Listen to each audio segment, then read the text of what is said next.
In the heart of bustling London, where historic buildings stand beside modern architectural marvels, the Mayfair branch of Imperial Crown Bank appeared as an oasis of sleek, cool luxury. On a Tuesday morning, the air inside was crisply filtered by a powerful air conditioning system, carrying the faint scent of premium Earl Grey tea and the delicate perfume of regular clients. Two female tellers chattered behind the polished marble counter. One, named Eleanor, was slender, her hair pulled into a perfect bun, her nails painted a deep crimson. The other, older, wore a smile that had been practiced over thousands of transactions. They both saw her walk in, but their eyes slid past her, as if she were part of the scenery. Her name was Amelia Vance. She entered the bank lobby at 9:03 a.m. At 45, she possessed a poised, profound beauty. Her healthy, sun-kissed skin spoke of long business trips, touched by the sun and wind. She wore a custom-tailored ensemble of royal blue silk with impeccably pressed black trousers. Her presence wasn't loud, but it exuded the quiet confidence of someone accustomed to being in charge. No one greeted her. She approached the corporate services desk, where Eleanor was seated. The young woman glanced up for only a second before returning her focus to her computer screen. Just then, the heavy oak doors swung open. Another woman, fair-skinned and dressed in the latest Burberry coat and oversized sunglasses, strode in. Immediately, a receptionist beamed, "Good morning, madam. How may I assist you?" and swiftly escorted the new client. Amelia waited patiently. Finally, Eleanor deigned to look up, her delicate eyebrows furrowing, as if Amelia's presence were an unwelcome interruption. "Yes? Can I help you?" "I'd like to discuss the transfer procedures for our corporate accounts," Amelia said, her voice calm and clear. "My firm completed the acquisition of this bank last week." Eleanor let out a short, dry laugh. "Madam, for such matters you need a prior appointment," she said, her tone condescending. "We don't handle major business like that at the counter. I called yesterday. The receptionist told me that Mr. Arthur Davies, the branch manager, would be available from 9 a.m. to noon." Eleanor glanced around the room, an almost imperceptible pout on her lips. "Mr. Davies hasn't arrived.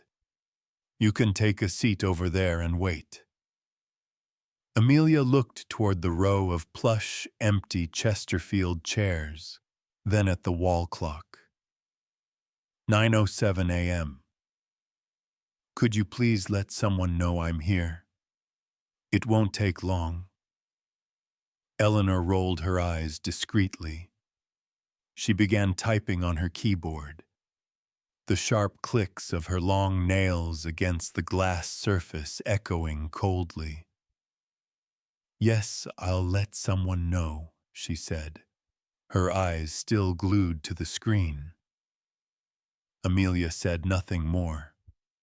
She sat down, her back straight, her hands resting calmly on her Hermes handbag. The lobby started to fill. A gentleman in a Savile Row suit entered and was greeted with great enthusiasm. Eleanor chatted animatedly with him, calling him by name and asking about the weekend's polo match. She didn't seem busy at all. But no one offered Amelia a cup of tea. No one offered her a smile. The glances they cast her way were filled with a cold, appraising quality, a silent judgment based on preconceived notions of appearance, as if she did not belong in this luxurious space. 15 heavy minutes passed. Amelia wasn't surprised, just weary with a familiar feeling. She had faced this too many times in boardrooms where they assumed she was the assistant, at investor meetings where they asked whose wife she was. And now, in the very bank her company owned. She pulled out her phone. A message from William, her vice chairman, popped up. Madam Vance. Is everything at the new branch satisfactory? She could have typed yes, could have let it go. But patience has its limits. She typed a different reply, not quite. Give me 10 minutes. Just as she put her phone away, she heard a sharp whisper, loud enough to cut through the quiet. It was Eleanor's voice. I don't understand why she's still sitting there. Judging by her attire, she's clearly not a premium client. The other teller giggled. Probably from some small upstart firm thinking she's the queen of the world. A hot flush crept up the back of Amelia's neck. She took a deep breath, counting backward from 10. Then she stood up and walked directly toward the hallway leading to the back offices. Instantly, a young woman wearing a headset and holding an iPad stepped out to block her path. Good morning, madam. May I help you? I'm looking for Mr. Davies, or anyone who can assist with a corporate account inquiry. I called ahead. The young woman, whose name tag read Charlotte, hesitated. She glanced at her iPad, then back at Amelia. Mr. Davies hasn't arrived yet. May I have your name, madam, so I can check the appointment schedule? Amelia Vance. From the Sterling Group. A blink, then another. The color drained from Charlotte's face. It wasn't fear, but the stunning shock of realization. Her lips parted slightly, and she stood up straighter, her voice suddenly respectful. Oh, Madam Vance. My apologies. I will inform the regional director immediately.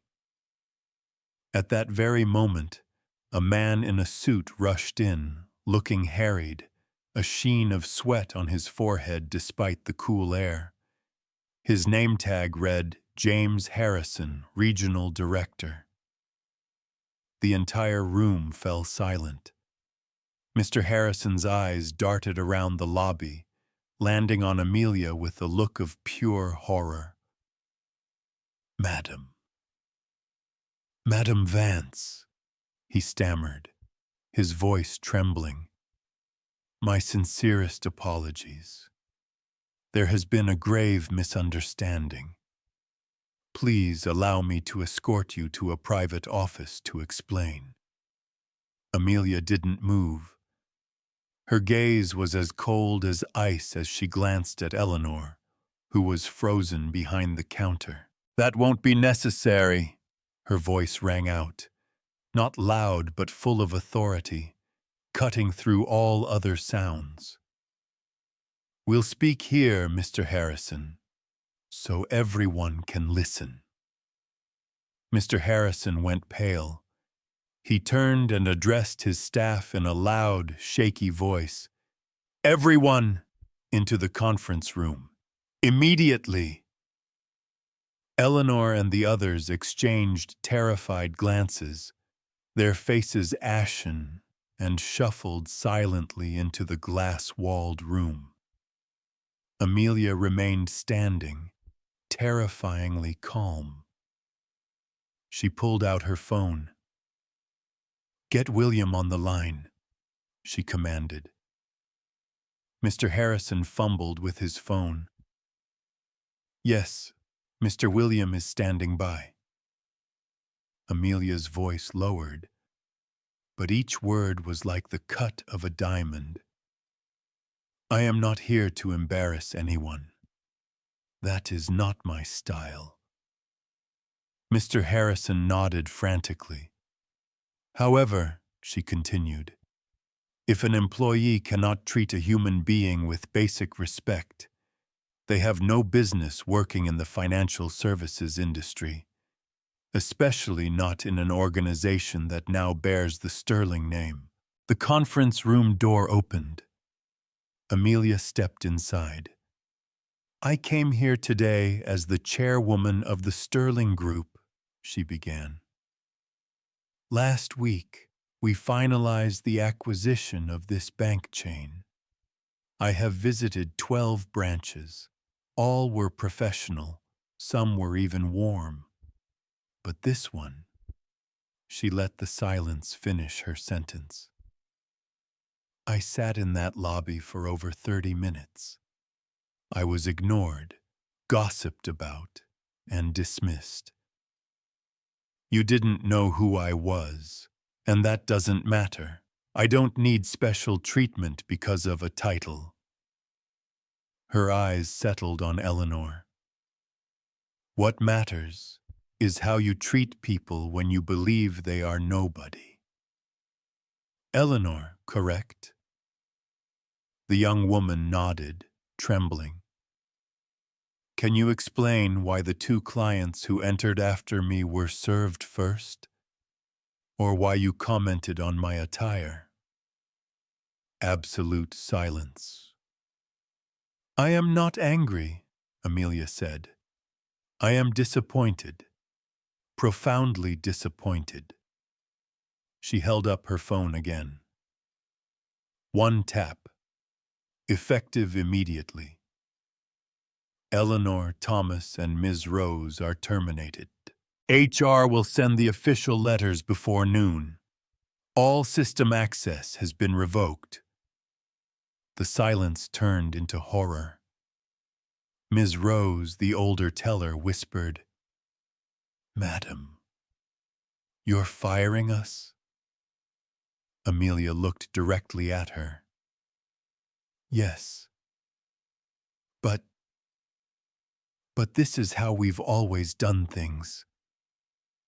Precisely, Amelia cut in, her voice sharp as glass. And that is the problem. She turned to Mr. Harrison. The remaining staff will undergo mandatory retraining. You will coordinate with William. I want a full report by the end of the week.